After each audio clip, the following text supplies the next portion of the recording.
Assalamualaikum warahmatullahi wabarakatuh. Hai anak-anakku semua, gimana kabarnya kalian hari ini? Kali ini kita akan membahas tentang biografi dari Sunan Kalijaga. Oke, melanjutkan pelajaran yang kemarin-kemarin di semester 1 masih berhubungan dengan Wali Songo. Kali ini kita akan membahas tentang biografi Sunan Kalijaga. Sunan Kalijaga diperkirakan lahir pada tahun 1450 Masehi dengan nama Raden Said ya anak-anak ya. Nanti kalian bisa membaca di kitab masing-masing ya halaman 53. Nah, kemudian nama lain Sunan Kalijaga di antara lain yaitu Lokajaya, Syekh Malaya, Pangeran Tuban, dan Raden Abdurrahman. Nah, untuk wafatnya Sunan Kalijaga itu pada tahun 1586 Masehi ya anak-anakku, diingat ya. Untuk makam dari Sunan Kalijaga yaitu terletak di daerah Kadilangun, Demak, Jawa Tengah, yang mana makamnya bersebelahan dengan makam Retno Dumilah yakni ibunya dan Dewi Rosowulan yakni adiknya. Nah, mungkin kalau tidak ada pandemi, kita biasanya kemarin ya, semester 1 sudah ke sana ya anak-anak ya. Kemudian selanjutnya yaitu perjuangan dakwah Sunan Kalijaga. Coba dibuka kitabnya halaman 54. Sunan Kalijaga termasuk putra Adipati yang memilih menjadi perampok. Loh, kok perampok, Bu? Iya. Dia itu Sunan Kalijaga maksudnya merampok untuk dikasih-kasihkan kepada orang yang membutuhkan, bukan buat dirinya sendiri. Nah, setelah berguru Islam kepada Sunan Bonang, Sunan Kalijaga mengabdikan dirinya untuk mendakwah atau mengembangkan ajaran Islam kepada masyarakat Jawa, yang mana Sunan Kalijaga menyadari begitu kuatnya pengaruh Hindu Jawa pada saat itu. Kalijaga tidak melakukan dakwah secara frontal atau memaksa, akan tetapi menurutnya masyarakat akan menjauh karena ketika frontal anak-anak otomatis masyarakat tidak nyaman, maka akan menjauh ya. Maka dari itu beliau Sunan Kalijaga memasukkan ajaran agama Islam melewati tentang budaya-budaya pada saat itu. Lah, Sunan Kalijaga juga adalah seorang perancang pembangun Masjid Agung Cirebon dan Masjid Agung Demak, yakni yang mana tiang tatal, yakni pecahan kayu yang merupakan salah satu dari tiang utama masjid, adalah kreasi peninggalan Sunan Derajat juga, Sunan Kalijaga maksudnya juga ya. Mana mungkin seorang kejawen ahli mistik mau-maunya mendirikan masjid yang jelas-jelas merupakan tempat peribadahan orang muslim. Kalian bisa membaca ya di halaman 54. Di situ tentang tiang tatal di dalam Masjid Agung Demak ya. Kemudian kalian juga bisa membaca lebih detail di referensi-referensi lain ya, bahwasanya Sunan Kalijaga itu mencuri bukan untuk dirinya sendiri. Nah, anak-anak, itu di bacaan kalian juga bisa menyaksikan bahwasanya sekilas ya ini tentang Masjid Agung Demak ya, yang terletak di Desa Kauman Demak, Jawa Tengah ya. Kalian yang sudah pasti ke sana pasti sudah tahu ya, yang mana di sana itu dibangun oleh Raden Patah, Sultan Demak pertama, dan Wali Songo menyebarkan Islam di Pulau Jawa pada abad ke-15. Nah, ini kalian bisa melihat ini adalah Masjid Demak ya, yang terletak di Jawa Tengah. Kalau kalian yang pernah ke sana mungkin tahu, dan biasanya memang di kelas 6 ada ziarah ya ke sana. Akan tetapi berhubung di masa pandemi ini kita sementara tidak melakukan itu sampai ada kebijakan dari Bapak Kepala, dan Bu Munjidah juga mengajak kepada kalian untuk berdoa agar corona ini segera berakhir.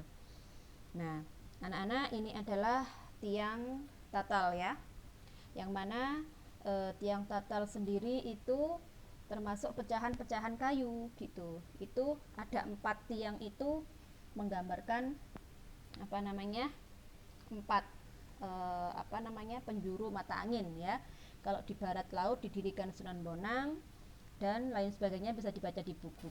Nah, peninggalan atau karya dari Sunan Kalijaga juga ini termasuk wayang kulit ya, yang mana kita tahu bahwasanya wayang kulit dulu itu peninggalan dari Hindu ya.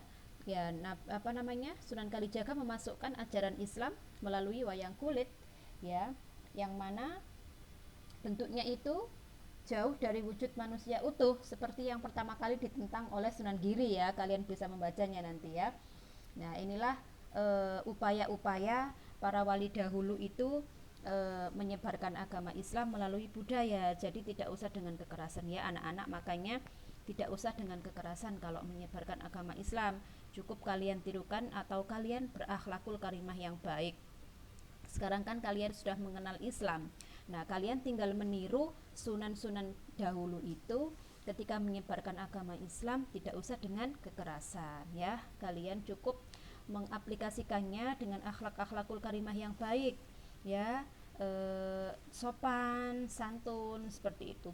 Dengan sendirinya orang lain akan penasaran, ariku kok api ya, apa sih agamanya gitu ya, seperti itu, latar belakangnya gimana, karena kalian akan melanjutkan ke jenjang yang selanjutnya setelah di MI ini.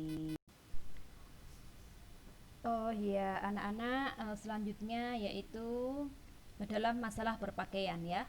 Sunan Kalijogo juga merupakan salah satu wali songo yang memiliki perbedaan menonjol daripada wali-wali lainnya. Perbedaannya tersebut diantaranya yaitu dalam hal berpakaian dan berdakwah. Beliau lebih cenderung menggunakan pakaian yang berwarna hitam dan belangkon khas Jawa, seperti kalau kalian ke Jogja ya seperti itu ya. Tadi juga di depan juga ada belangkon seperti itu ya. Kemudian hal ini menunjukkan bahwasanya beliau merupakan sosok seorang yang sederhana ya. Dan juga baju takwa ya, baju takwa seperti yang di kitab itu sebagai tren orang muslim ya, yang seperti sampai sekarang ini. Ada lagi yang dikenal sebagai karyanya Sunan Kalijogo juga, ini sekaten ya. Nah, itu bisa dilihat itu. Sudah pernah tahu ya, apa namanya, sudah ada gambarannya ya. Jadi dulu itu juga sudah ada seperti itu. Biasanya di apa namanya, dilakukan di Jogja atau di Solo, tapi sekarang tidak ya, sekarang kayaknya menyeluruh di mana-mana ada.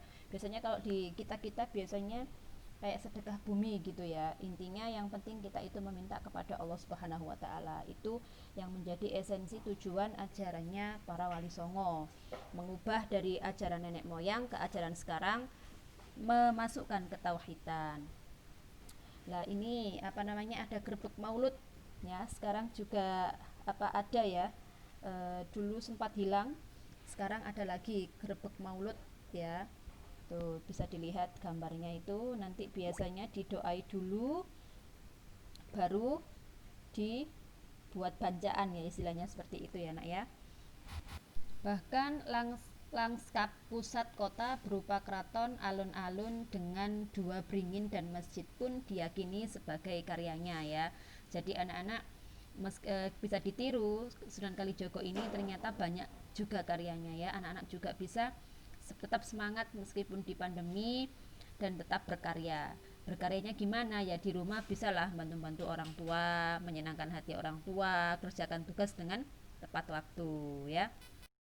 Kemudian ada lagi yaitu apa namanya, kalimat sodo atau layang kalimat sodo, yang mana makna dari jimat kalimat sodo adalah tiada Tuhan selain Allah dan Nabi Muhammad adalah utusan Allah.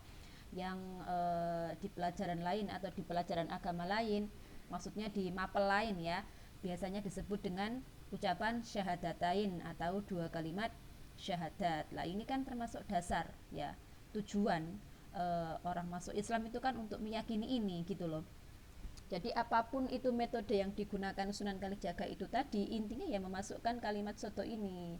Nah, apa namanya, Sunan Kalijogo menggantinya dengan kalimat sodo seperti itu. Nah, anak-anak, mungkin pertemuan kali ini kita membahas dua sub ini ya, biografi dan tentang perjuangan dakwah Sunan Kalijogo ya. Apa namanya?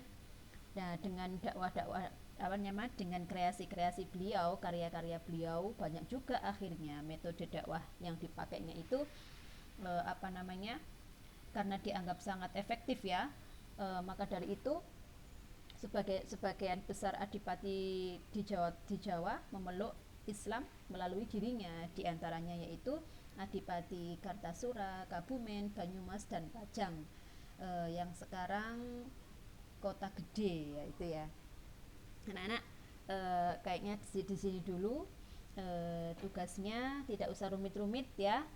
eh, Bumun meminta kalian nanti membuat apa sih yang bisa kalian ambil ya, akhlak apa yang bisa kalian tiru dari apa namanya, perjuangan dakwah Sunan Kalijaga dalam menyebarkan agama Islam. Misalnya dengan pengetahuan saya setelah mendengarkan Sunan Kalijaga ini, saya lebih bersikap sabar ketika menghadapi masalah, atau saya tidak memaksakan kehendak kepada orang lain, atau saya itu lebih sopan dalam berbusana ya seperti itu, atau saya sekarang bantu-bantu orang tua karena termotivasi dengan sifat-sifatnya apa namanya, Sunan Kalijaga. Tentunya yang kalian lakukan ya seperti itu di rumah tuh gimana gitu. Nanti bisa kalian mencontohkan atau menulis dua ya, apa yang bisa kalian ambil dari perjuangan dakwah Sunan Kalijaga, sikap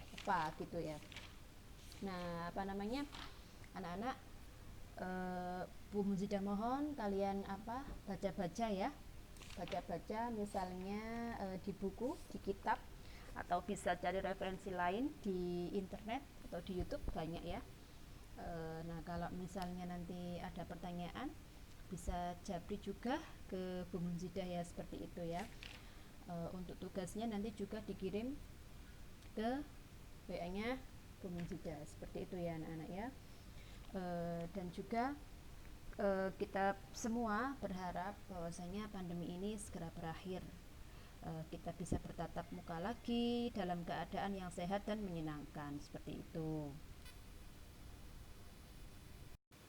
Oke anak-anak, saya kira sudah paham ya. Oke ya, saya kira sudah paham anak-anak. Insya Allah kalian semua hebat, kalian semua pintar. Semakin nurut sama orang tua, semakin dewasa. Jangan lupa sholatnya ya, yang baik dikerjakan. Saya kira cukup ya nak ya. Membaca lagi, jangan lupa halamannya Sunan Kalijogo ya. Halaman di kitab itu cuma sub 1 dan 2. Oke ya. Semangat. Assalamualaikum.